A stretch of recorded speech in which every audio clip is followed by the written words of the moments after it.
안녕하십니까. EJ 지식TV입니다. 이번 주제는 2020년 미국 대통령 선거와 대통령 선거 제도에 대해서 자세한 내용을 알아보도록 하겠습니다.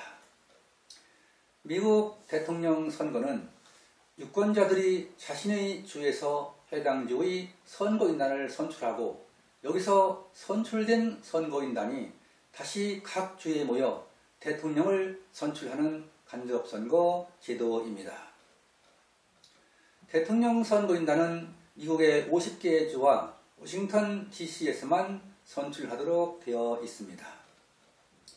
2020년 미국 대통령 선거는 공화당의 도널드 트럼프 대통령과 민주당의 조 바이든 전 부통령과의 대결로 치루어졌습니다.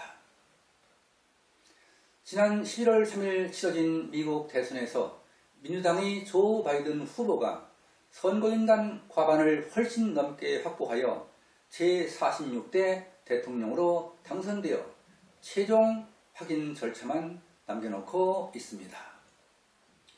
그러나 공화당의 트럼프 대통령은 재선 실패를 인정하지 않고 불복 의사를 밝히면서 소송전을 벌이는 등 혼란과 당선인 확정이 늦어지고 있습니다.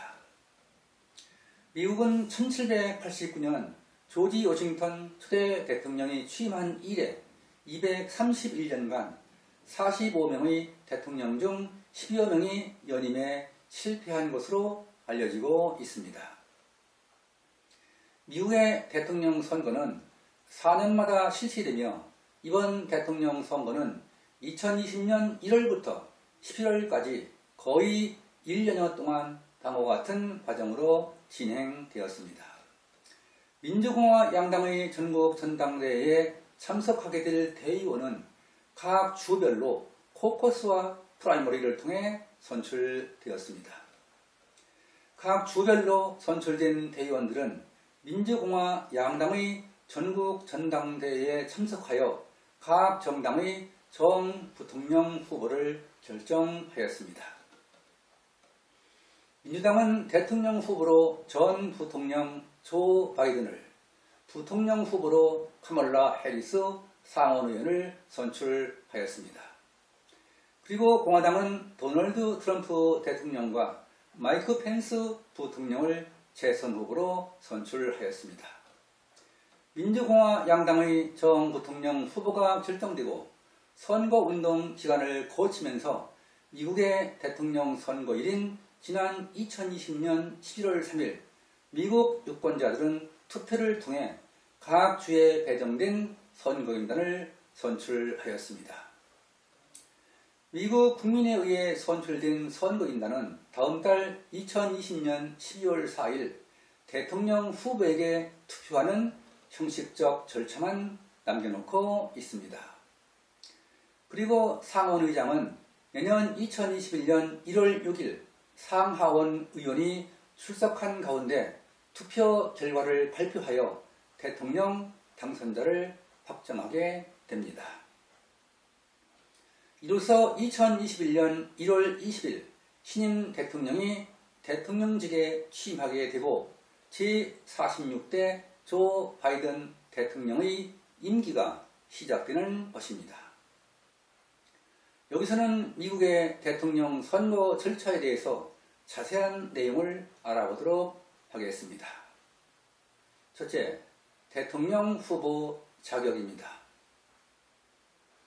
미국 대통령은 대통령 자격 요건을 규정한 미국 헌법 제2조에 따라 취미를 기준으로 만 35세 이상 14년 이상 미국에서 거주한 태생적 미국 시민이어야 한다고 규정하고 있습니다.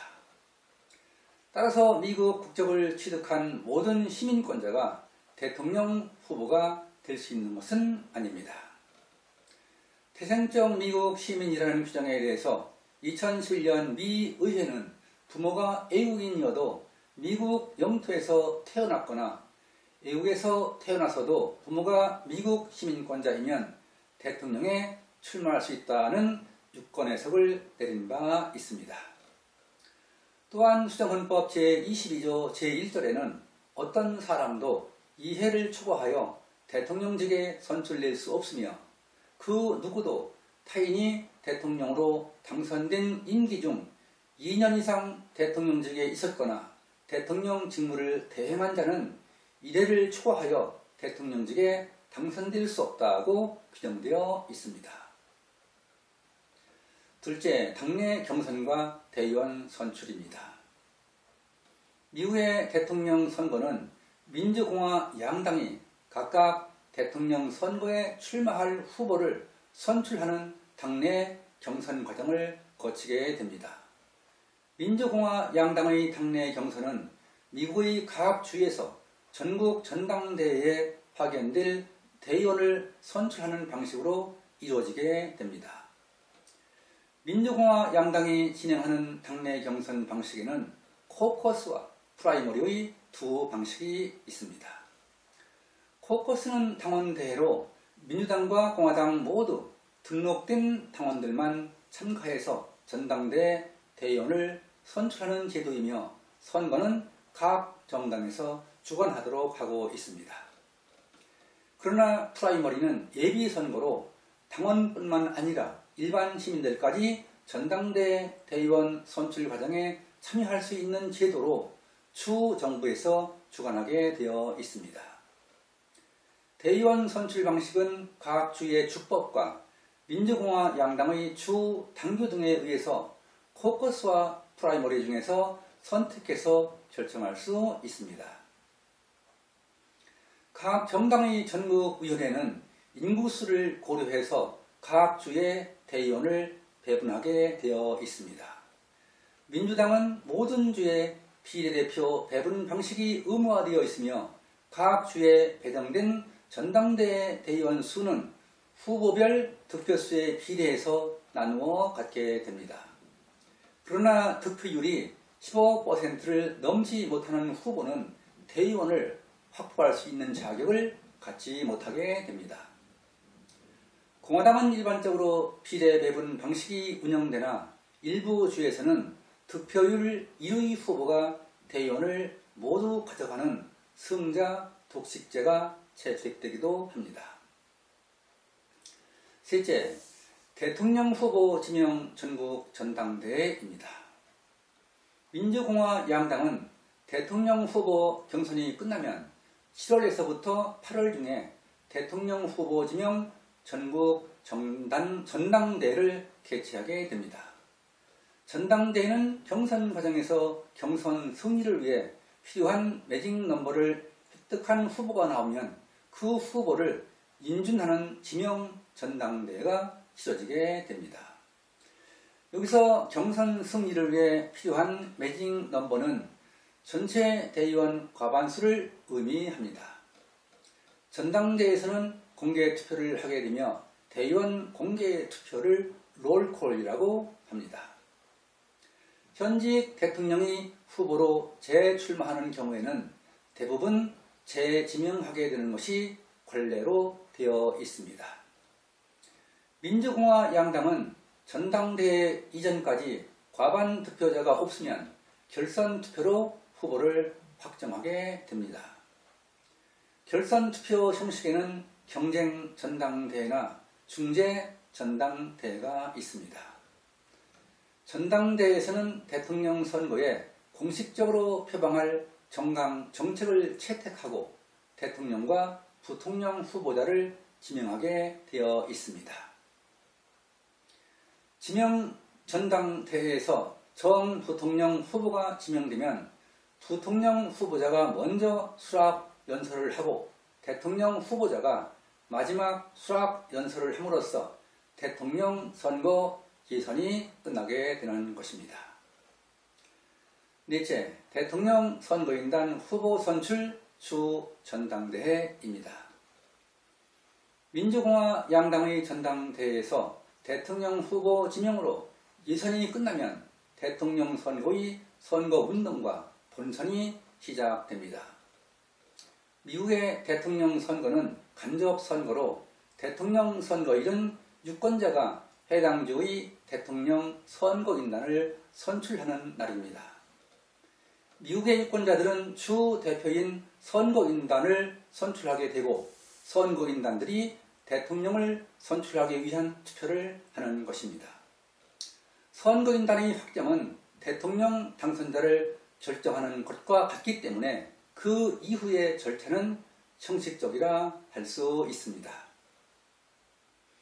미국 각 주의 상원의원은 주별로 2명씩 선출하고 하원의원은 인구 비례로 의석을 배정하여 50개 주에서 상원의원은 100명, 하원의원은 435명으로 전체 535명으로 구성되어 있습니다. 미국 대통령 선거인단 수는 미국 상하의원 수를 합한 535명의 수에 콜롬비아 특별구인 워싱턴 DC 선거인단 3명을 합한 수인 538명으로 되어 있습니다. 워싱턴 DC는 미국의 제23차 수정헌법에 따라 선거인단을 갖게 되었으며 인구가 가장 적은 주와 같이 3명으로 되어 있습니다. 대통령 선거인단의 수는 주마다 큰 차이가 있으며 캘리포니아주는 55명, 버몬트, 알래스카, 델라웨어, 몬태나, 와이오밍, 노스다코타, 사우스다코타주는 각각 3명으로 되어 있습니다. 민주공화 양당의 선거인단 후보는 주 전당대회에서 선출하여 주 선거관리위원회에 명단을 제출하게 되어 있습니다. 다섯째, 선거인단 확보를 위한 선거운동입니다. 대통령 선거에서 민주공화 양당은 선거인단 확보를 위해 약 2개월간 미국 전역에서 유권자를 대상으로 선거운동을 하게 됩니다. 미국의 선거 제도는 선거인단을 선출할 때 독특한 승자 독식제를 적용하고 있습니다.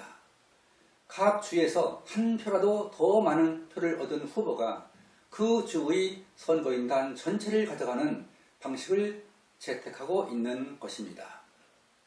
승자 독식 제도는 대통령 후보에게 각 주의 정치적 영향력을 극대화하기 위해 채택한 제도로 알려져 있습니다. 미국의 50개 주 중에서 48개 주와 워싱턴 DC는 승자 독식 방식을 채택하고 있으며 메인과 네브래스카 주는 비례 배분 방식을 채택하고 있습니다.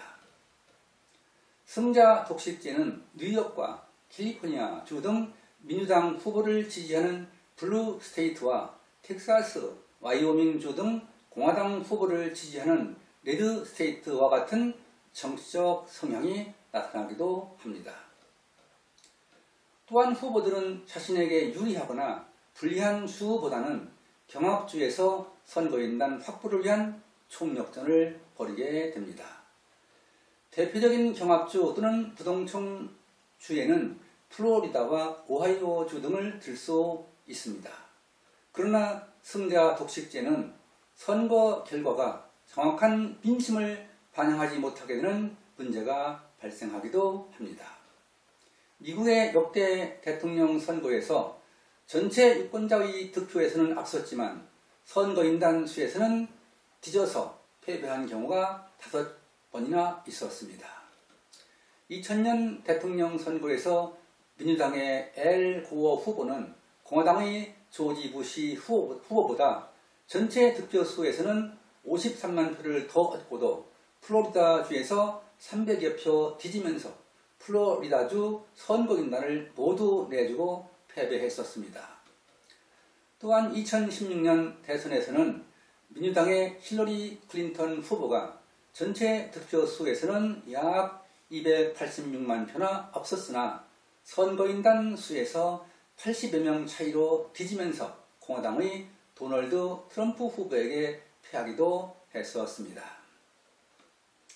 그 밖에 유권자의 득표에서는 낮았지만 선거인단 수에서 우위를 차지하여 당선된 대통령으로서는 1824년 민주공화당의 존 퀸시 애덤스 제6대 대통령, 1876년 공화당의 레더퍼드 B 헤이스 제19대 대통령, 1888년 공화당의 벤저민 해리슨 제23대 대통령 등을 들 수 있습니다. 위 사례와 같이 미국 대통령 선거 제도의 승자 독식제는 민의가 왜곡될 수 있는 문제점도 지니고 있다는 점을 지적하지 않을 수 없을 것입니다. 여섯째, 선거인단 선거와 대통령 선출 및 취임식입니다. 대통령 선거인단 선출을 위한 선거일은 1792년에 제정된 연방헌법 제2조 제1항의 규정에 따라 11월 첫째 월요일이 있는 주의 화요일로 정해져 있습니다. 미국 유권자들은 지난 2020년 11월 3일 대통령 선거일에 각 정당이 지명한 선거인단 선거를 하였습니다. 선거인단들은 대부분 주의 경우 12월 둘째 수요일 다음 월요일은 2020년 12월 14일 정오에 주 의사당이나 주 행정관청 또는 국무장관실에 모여서 투표를 합니다. 선거인단 투표는 매우 형식적인 절차로 자신이 지지하겠다고 표명한 후보를 선택하지 않은 선거인은 1948년 이후 11명인 것으로 나타나 있습니다. 주지사는 해당 주에서 선거인단 투표가 끝나면 워싱턴에 있는 총본부에 선거인단 명단과 득표수를 기록한 서류를 제출하게 되고 투표 결과는 상원의장에게 보내지게 됩니다. 상원의장은 다음해 1월 6일 상하원 의원이 출석하는 가운데 개표 결과를 발표함으로써 대통령 당선을 승인하게 되는 것입니다. 개표 결과는 총 선거인단 538명의 과반수인 270표 이상을 득표한 후보가 전 부통령으로 당선이 확정되도록 하고 있습니다. 그러나 과반수 이상의 득표자가 없으면 대통령 선거는 하원에서, 부통령 선거는 상원에서 투표로 선출하게 되어 있습니다. 대통령 취임식은 미국 수정헌법 제20조에 따라 1월 20일에 전통적으로 연방의회 의사당 앞에 있는 층계에서 거행하도록 하고 있습니다. 취임식에서 대통령은 대법원장의 주재 아래 성경에 손을 얹고 공개적으로 취임 선서를 하게 되어 있습니다. 대통령 선서문은 미국 헌법 제2조 제1절 제8항에 규정되어 있으며 나는 미 합정국 대통령의 직무를 성실히 수행하며 나의 능력의 최선을 다하여 미국 헌법을 보존하고 수호할 것을 엄숙히 선서한다고 되어 있습니다.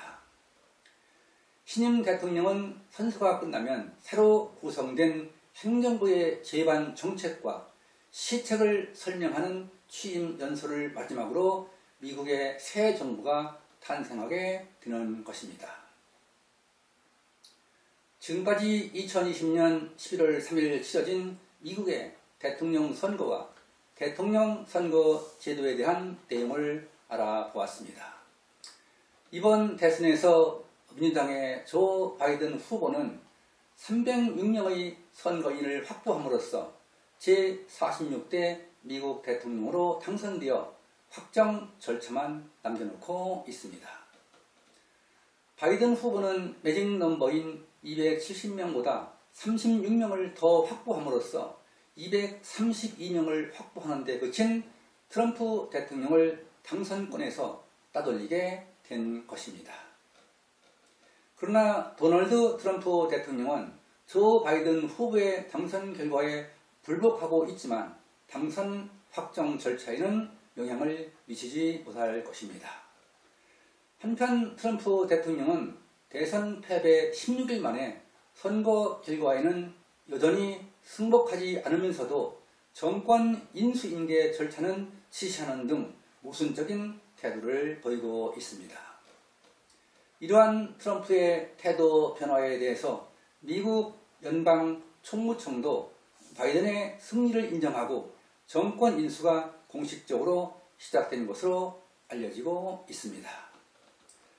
바이든 당선자는 다음 달 12월 14일 선거인단 투표와 내년 1월 6일 상원의장의 개표 결과 발표로 대통령 당선이 승인되며 내년 1월 20일 임기가 시작됩니다. 우리는 전 부통령 당선자인 조 바이든 전 부통령과 런닝메이트인 카멀라 해리스 상원의원의 역할이 국제 질서의 새로운 변화의 계기가 될 것을 기대하고 있습니다. 특히 바이든 행정부의 대북 정책은 한반도의 비핵화를 추진함으로써 동북아의 평화 정착에 기여해야 할 것입니다. 그리고 우리 정부는 바이든 행정부와 긴밀한 관계를 유지함으로써 한미 동맹과 안보 강화에 애교적 역량을 발휘해야 할 것입니다. 이후의 대통령 선거는 선거인단 제도와 승자 독식제 등 복잡한 방법으로 치러졌습니다.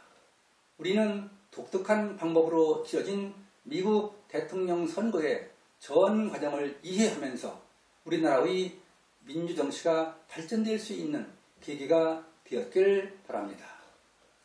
독자 여러분과 민주정치가 가장 발전된 미국의 민주주의 선거 제도에 대한 내용이 공유되었길 기대하면서 방송을 마치겠습니다. 감사합니다.